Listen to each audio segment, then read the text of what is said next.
올해는 4.3 진상규명과 해결 과정에서 큰 변화가 있는 해입니다. 희생자와 유족에 대한 보상이 시작되는 데다 정부의 마지막 진상조사 보고서가 될 추가 진상조사도 이루어지는 만큼 제주 4.3 평화재단의 역할이 그 어느 때보다 중요해졌는데요. 오늘 7시 대담회에서는 고희범 4.3 평화재단 신임 이사장과 자세한 이야기 나누겠습니다. 안녕하십니까? 안녕하세요. 네. 자, 제8대 4.3 평화재단 이사장으로 취임을 하셨습니다. 네, 우선은 축하드리고요. 고맙습니다. 소감 한 말씀 좀 전해주시죠. 네, 아주 중요한 시기에 중책을 맡아서 어깨가 무겁습니다.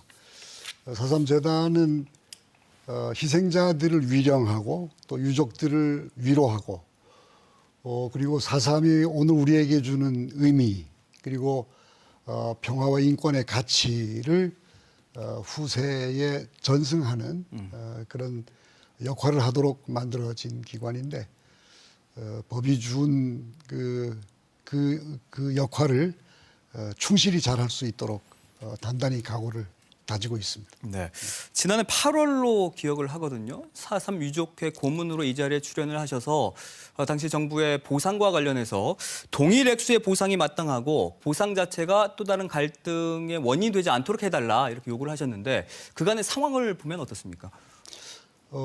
당시 정부에서는 그 일실이익 보상 원칙을 내놓고 차등 지급 이거를 언급을 했어요. 그 정부에서도 그럴 수밖에 없는 게 손해배상 산정은 그렇게 해왔으니까 직업과 나이, 소득 이것에 따라서 피해를 본 이익을 산정하는 호프만식 피해 산정 방식으로 그렇게 하겠다고 하는 거였죠. 그런데 그렇게 되면 직업 소득 나이에 따라서 이제 보상 액수가 상당히 많이 달라지니까 유족들은 누구는 죽음이 크고 누구는 죽음이 작으냐, 같은 역사적 희생에 차등을 두는 것은 온당치 않다 이런 느낌을 많이 표출했고요. 또 현실적으로도 개인별 그 소득을 산정하려면 대단히 복잡하고 어려워서 그 산정하는 데만도 몇 년이 걸릴 정도였죠. 그런데 정부에서 그 전례가 없는 일인데 그렇게 동일한 액수 보상을 행안부 전해철 장관이 아주 결정을 해줘서 그렇게 됐고 유족들도 아주 대승적인 차원에서 보상 액수에 대한 그걸 흔쾌하게 받아들여서 진행이 잘 됐습니다. 네, 이사장님께서는 뭐 앞서 그 오랜 시간 4.3 진상규명에 있어서 많은 노력을 해오셨는데 그럼 앞으로 2년 동안 어떤 부분에 좀 중점을 두고 재단을 운영하실 계획이십니까? 우선 그 특별법 개정에 따라서 추가 진상조사를 이제 새롭게 하게 되는데 대단히 중요한 거여서 거기에 우선 충실하게 잘 수행할 수 있도록 최선을 다하고요. 한 가지는 그 평화공원에 보니까 상당히 그 방문객들이 많이 오세요. 네. 관광객들도 가족 단위로 그렇게 와서 방문하고 또 제주도민들도 많이 찾고 그러는데 평화공원이 상당히 넓은데 너무 헝한 느낌도 주고 그래서 경건하고 품위가 있으면서 좀 포근한 분위기를 만들 방법을 좀 찾아볼까 그렇게 하고 있습니다.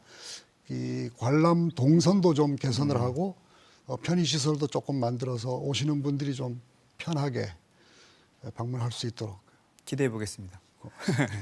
취임사에서 정부의 마지막 조사 보고서가 될 추가 진상조사 작업에 전력을 다해야 할 일이다라고 강조를 하셨는데 이 마지막 조사 보고서라는 대목을 처음 들어보시는 분도 계실 것 같아요. 좀 설명을 해주신다면요. 2003년도에 정부의 진상조사 보고서가 나오고 뒤이어서 대통령의 사과가 있었고 이거는 우리 과거사 해결 사례에서 최초의 일이었죠. 5.18 광주도 지금이야 진상조사 보고서 낼 준비를 하고 있습니다.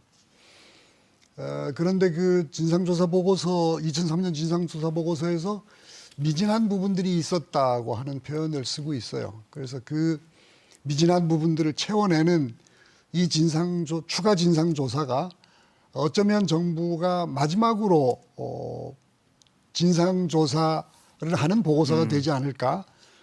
그런 점에서 합리적이고 엄밀한 조사가 이루어질 수 있도록 다시 오기 어려운 기회이니까 그런 점에서 좀 강조를 하고 최선을 다하려는 생각입니다. 그럼 이번 추가 진상조사 작업의 주안점은 뭐고 또 이 결과를 언제쯤이면 좀 볼 수 있을지가 궁금합니다. 4.3 위원회 추가 진상조사 분과위원회가 구성이 됐어요. 그래서 재단에서 마련한 추가 조사 과제들을 분과위원회에서 검토해서 결정을 했는데 우선 지역별 피해 사례, 연좌제 피해, 제일 한국인, 제일 제주인 피해, 그다음에 미국 역할, 그리고 군경 토벌대와 무장대의 활동 조사, 그리고 연좌제, 요 6가지 조사를 하도록 그렇게 돼 있는데 4.3 위원회에서 2월 달에 요걸 확정을 하면 곧바로 조사 작업에 들어갑니다. 그렇게 되면 조사단을 구성해서 조사 인력들을 뽑아서 바로 조사 작업 들어가고 2년 동안 이런 과제들을 조사 충실히 하고 다음 1년 동안 보고서 작성하는, 그래서 3년 정도 걸릴 것으로. 네. 그렇게 되면 4.3 위원회가 이 보고서를 받아서 의결하고 국회에 보고를 하면 정부 보고서로 채택이 되겠죠. 그 7월부터 이제 4.3 희생자를 대상으로 보상이 시작이 되는데 개정된 특별법에는 호적과 관련된 내용은 담지를 못했거든요. 네, 네. 이 호적 불일치 문제와 관련해서 현재 행정안전부에서 용역이 진행 중인데 그럼 재단에서는 어떤 역할을 좀 할 수가 있을까요? 호적 문제가